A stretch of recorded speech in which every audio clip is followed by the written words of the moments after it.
Aujourd'hui, je suis retraité. Je suis militant dans une association, c'est lui ici, s'appelle l'Association des mineurs marocains du Nord-Pas-de-Calais.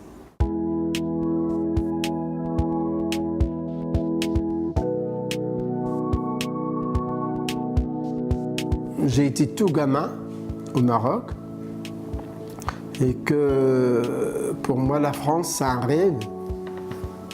Aussi d'autres Marocains qui sont venus avant moi, qu'ils ont réussi à gagner de l'argent un petit peu.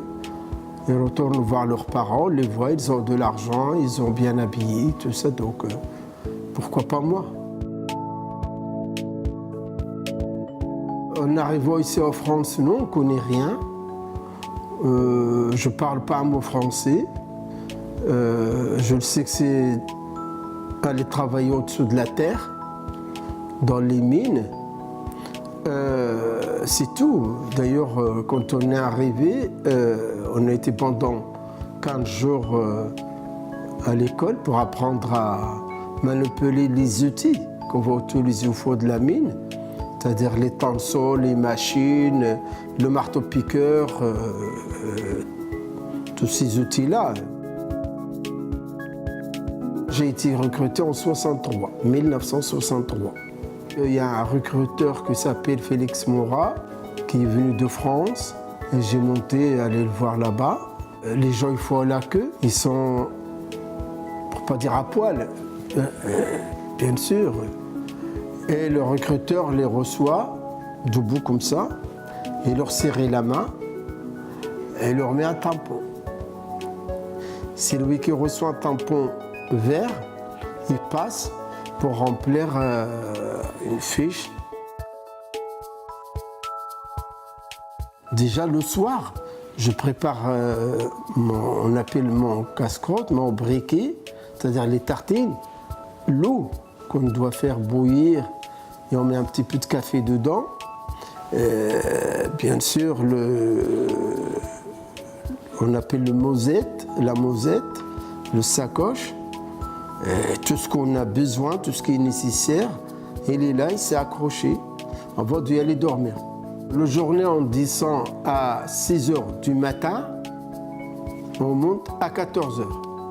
On arrive à la mine, on rentre dans la salle de bain, la salle des pendus qu'on appelle, on change, les habits de la maison, on les met là, on prend ceux du travail, on s'habille.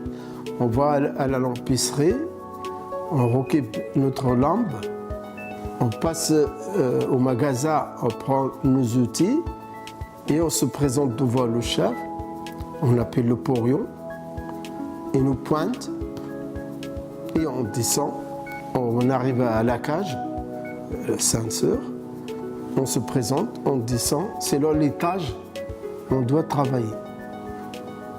Une fois qu'on monte, on arrive à déposer la lampe, les outils, et on passe à la salle de bain, se déshabiller devant tout le monde, pas de culotte. Bien sûr, il n'y a que des hommes, heureusement. On se lave. Les galibos, c'est les garçons qu'ils ont moins de 15 ans. Je suis arrivé en 63, 64. Il y en a encore, mais il n'y en a plus beaucoup de galibos comme avant. Quand j'ai été tout gamin, j'ai eu de mon père. Tout petit encore, j'ai été un petit peu à la mosquée pour apprendre le Coran et tout ça. Et après, j'ai eu de mon père. Et après, je suis parti à Agadir pour réparer les mobylettes, les vélos et tout ça. On appelle ça le cyclisme. Beaucoup. Je peux même dire 80 000 personnes qui ont été recrutées au Maroc, qui sont venus travailler dans les mines, dans le Nord-Pas-de-Calais, mais aussi en Lorraine. On est venu ici, on ne connaît pas les syndicats, ni les valeurs de syndicats, ni l'association encore moins. Mais au moment que j'ai eu un accident très grave, dès que quelqu'un est malade ou a un problème de santé, il se fait renvoyer chez lui au Maroc, au pays d'origine. Donc j'ai résisté. J'ai été voir les syndicats, je dis bien les syndicats au pluriel. Ils ont tous dit, ils ont été voir le directeur, en particulier la CGT. Ils leur ont dit on ne peut pas garder les Marocains. Dès qu'il sera handicapé, puis aller battre le charbon au fond, on doit l'envoyer chez lui. Parce qu'on n'a pas de place au jour. Et bien sûr, j'ai connu un autre camarade dans le même syndicat CGT. Il était au courant, je l'ai rencontré une semaine après. Il m'a dit voilà, on a quelqu'un qui est démission dans le comité d'entreprise. Est-ce que tu veux être à sa place? J'ai dit oui. En étant dans le syndicat comme ça, on assiste à des réunions, on apprend des choses. Même si on ne parle pas bien français, on ne connaît pas bien les choses, avec le temps on apprend. Et c'est de là que j'ai appris c'est quoi aider les gens, c'est quoi les valeurs du syndicat. Après, quand les mines commencent à fermer, là on a créé l'association, qui est devenue aujourd'hui une association très utile pour ceux qui sont victimes.